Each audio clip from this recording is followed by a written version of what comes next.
Yu Young-chul, 34, was arrested on July 15, 2004, at a massage parlor where he frequently went to hunt for his victims. Convicted of more than 20 heinous murders, rapes, and other offenses, Yu, also known as the Raincoat Killer, terrorized the innocent streets of Seoul, targeting women, affluent elderly people, and prostitutes. Yu specifically claimed to be a practicing cannibal who would eat various organs from his victims' bodies, not simply a regular serial killer. The question here is, how did this young man end up on this path? What was the reason behind his actions? What made him choose to target a certain demographic? This is Unsolved Files, a place where crime stories are being brought to your doorstep. What are you waiting for? Just hit the subscribe button for more fascinating and suspense-filled crime stories. Now, come along with me as we explore the Raincoat Killer's twisted thoughts in an attempt to find answers to some of these problems. In 1970, Yu Young-chul was born into poverty in Gochang. Well, there had been some tragedy in his childhood years. He had a rough upbringing because other students at school made fun of him for coming from a lower-class background. It was thought that his economic background as being poor from an early age was what ultimately contributed to his hatred for others who were far better off than him, since several of his victims were wealthy. Early in life, his mother abandoned him and his siblings. This was prior to his father taking over parental duties and bringing the kids into his house with their new stepmother. Despite this, the kids did not have a joyful home life because their stepmother was violent toward them. Tragedy, that ruining Yu and the family. When Yu's father died in a car accident in 1985, Yu had a genuine chance to change his life from this point on. He determined he had to work hard and succeed in life to get out of poverty, but after applying to art school, he was turned down by the institution, giving him yet another setback. He finally decided on a technical school in 1988 after his abilities were recognized. However, he chose to indulge in a life of crime after learning a new way to generate quick money rather than working hard in school. Given that he was caught stealing from a wealthy neighbor when he was just 18, it appears that crime was not something he was very good at. He was then committed to a juvenile jail facility, but his punishment didn't stop there because he was unable to continue his education at the technical school. He failed the course and his classes. His crimes quickly became more serious, starting with the theft of increasingly expensive goods and money before moving on to cars. However, in a trend that would soon become obvious, he was caught once more in 1991, this time for robbing his own landlord. This time, he was going to prison, where he would spend 10 months thinking over what he had done. His fiancée, a masseuse, eventually consented to become his wife despite his dubious background, and they produced a son together. Instead of taking pleasure in his family life, Yu quickly went back to his favorite past, crime. After being discovered stealing a car, he was imprisoned for an additional 8 months. After receiving his diagnosis of epilepsy upon discharge, he spent some time receiving medical attention before getting back to his regular life. However, he turned his epilepsy diagnosis to his advantage. He had no problem breaching the law to further his own interests. His past was littered with theft and other similar offenses that naturally only actually harmed insurance companies. But when he was apprehended for selling illicit images and sentenced to 2 years in prison, he went from being a menial thief to a sick and deranged person, only to commit another crime the moment he was released from prison and spend an additional 3 years behind bars. And all the time his wife had supported him, caring for their son while he carried on stealing, and eventually was apprehended by the authorities repeatedly. But after Chul was found guilty of killing a 15-year-old girl in 2000, it was clear she had had enough of his careless behavior, which led to his wife eventually filing for a divorce. He started a new depraved path in 2003 that shocked the entire world and made the city of prisoners fearful. Yu seemed to connect with the rich nature of each of the victims. His enmity toward wealthy people had grown, and he believed that they were the source of all of his issues. However, following his divorce, he also developed a deep hatred for women, which filled his head with evil and dangerous ideas. Maybe that served as a clear warning of the horrors to come. He was given permission to see his son after leaving his mother's house, but their interactions took a decidedly sinister turn.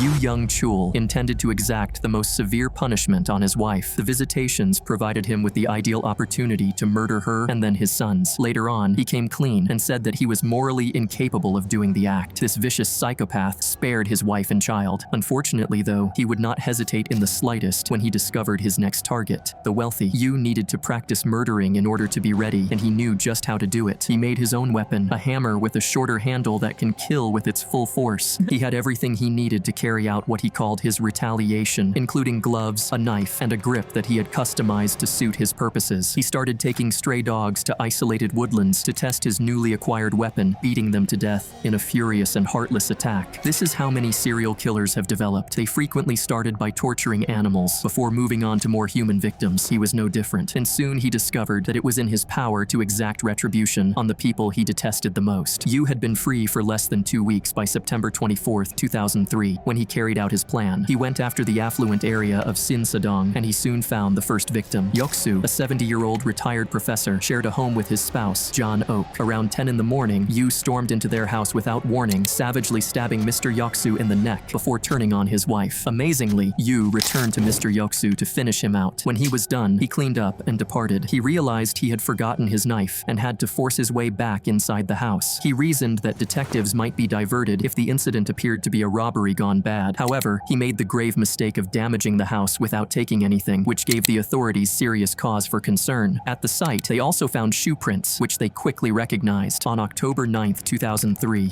Yu attacked once more. He discovers that he is a Guji Dong, fulfilling the same desire that led him to break into a wealthy family's home sometime in the morning. After meeting 85-year-old Mo Kang, he imagined her engaging in wicked behavior before being interrupted by the homeowner's wife. She resisted when he dragged her into the lounge and ordered her to bow her head, probably as a kind of execution. He let go of his anger and chose her kid as his next victim after she informed him that her son and husband were home. Her son's infirmities add to the case's stunning nature by illuminating the type of psychopath we are dealing with. He made her son kneel, then struck him with a hammer until all of his life was gone, taking 3 lives in a matter of minutes. The husband was not at home when the incident happened. It's unknown if the homeowner's wife made up his presence just to frighten the intruder away, or if she genuinely believed he was at home. But either way, it must have been a tragic scene when the father and husband returned only to find his family dead. The footprints from the previous crime scene were also present at this specific site. With something to work with, the police started searching a database to attempt to identify the attacker, but they were far from done. Moving on to Samsung Dong, he broke into a residence where there was only one occupant this time. Yu John, a 69-year-old mother, was compelled to enter the bathroom by Yu when they first met. She was pummeled there with yet another horrifying lack of concern for human life. Her son found her, and to his amazement, she was still alive. However, she tragically did not survive the encounter despite all of the paramedics' best efforts. This was another unfortunate and unnecessary end to an innocent life. By now, the media had picked up on the close proximity of the killings and had started to inquire about the likelihood that these cases were connected to the same footprints found at numerous of the crime scenes, as well as the parallels between the deaths. The connection between the murders was becoming more and more clear, but the authorities refused to acknowledge it to prevent the public from protesting. It was only a matter of weeks before Yu's sinister cravings overcame him once more, and he once more took to the streets of a wealthy area. On November 18, 2003, he broke into a house in the province of Dong, went up to the resident housekeeper, and pulled out a knife. She felt compelled to show him not just the 87-year-old homeowner, Kim Jong-suk, but also the master bedroom. The homeowner's infant child was in the room with them, and Yu was confronted with a predicament he had never faced before. Grabbing the 1-year-old, the housekeeper attempted to flee as Yu Young-chul leaped at the homeowner with his hammer. She had undoubtedly expected the worst. Yu grabbed the infant and covered him with a blanket. Rather than injuring the infant, he carried him to a different room and wrapped him up, leaving the neighbors with unresolved business to hear his screams. He went back to the bedroom and unleashed his rage on the housekeeper, who unfortunately did not make it out alive. Once more, Yu committed a significant error that he had to conceal while destroying the property in his customary effort to make it appear like a badly executed robbery. If you believed that this killer had some morality by not hitting the homeowner's small son, you will be horrified by what he did next. He set fire to the house, keeping the infant inside in an attempt to hide the evidence of his blood, and then he watched from a safe distance as the house burned down. Miraculously, a family member later found the baby alive, even though the bodies in the master bedroom had been burned by the fire. The majority of the house was unaffected. The latest serial killer in South Korea was eventually caught on camera by authorities when they looked through the home surveillance footage. He was wearing a sweater he discovered inside the house to hide the blood on his own clothes. Even though they could only see him from the back, the other pair of shoe prints that connect to additional crime locations at least provided them with some information. After that, Yu just stopped going after the city's elderly rich residents. If he had continued his usual pattern, the police might get him soon, so he thought. Yu, though, had other plans for the moment. He required a scene shift gift, one that would ultimately take him to his next victim. After obtaining a police uniform, he started to demand money from escorts who were working in the red light area. Similar to how Yu's hatred of the wealthy was sparked by their wealth, he was remarkably excellent at his newfound illegal business and ultimately saved up enough money to move into an apartment where he continued his recklessly extravagant lifestyle. His newfound hatred of women soon surfaced when he began dating an escort to whom he eventually made a proposal, but she left him and they never spoke again as soon as she found out he was already married and had a questionable background. Yu appeared to view his rejection as a turning point and he desired revenge. After a brief break in his murderous rampage, on March 16, 2004, he returned to the streets with one goal in mind. Again posing as a police officer, he gave the order for an escort and made an arrest. He brought her to his apartment, but this time Yu Young-chul killed her in a dreadful way, bringing her life to a torturous conclusion and demonstrating just how nasty he truly was. It was said that he kicked the girl's head and hung it up to drain her blood, as if this wasn't twisting enough. When he realized that his third-floor apartment was not the right place to remove the body, he dissected her into pieces and buried the fragments in grocery bags behind Sogon University. Then, he placed a bottle cap there to indicate the location of the girl's body, but not as a form of marker. He didn't utilize the same location for his subsequent victims, but he did go back and admire his own creation. When Yu found a new victim who wasn't rich or an escort, he broke his pattern. The victim was Angie's son, a street seller. Yu put on his police clothes and arrested the vendor for violating pharmaceutical rules after buying a phony Viagra that didn't function. He took the vendor's van and took them both to a neighboring location. The vendor was stabbed in the head and neck, so he didn't have much time to act if he had suspicions about being driven away in his own car. However, Yu was hurt by the vendor in his fight for survival, and in a fit of rage, he killed him by striking his head with over 20 balloons while leaving his own scars on the victim's van. He was forced to burn the van in a nearby parking lot, along with a body covered with the DNA of the culprit. In order to eliminate the evidence, he once again set his sights on the red light district's escorts, and thus started a brief but startling killing spree that claimed numerous lives and left many families in mourning for loved ones killed by an unremorseful monster. In order to prevent digging in his flat again, he summoned escorts this time, beat each of them to death, and buried their bodies with a bottle cap on top. He killed 9 more people in the same way before the proprietor of a massage parlor noticed the odd disappearances. It seemed like Yu wasn't the best at planning ahead, which contributed to a lot of his previous blunders and ultimately led to his demise. The same man owned several parlors where the victims worked, and he was missing a female who had gone to see a client. He inquired at other parlors and soon realized there was unquestionably a problem. He also learned that the same phone number had been used to reserve females at 2 different parlors, both of which had vanished,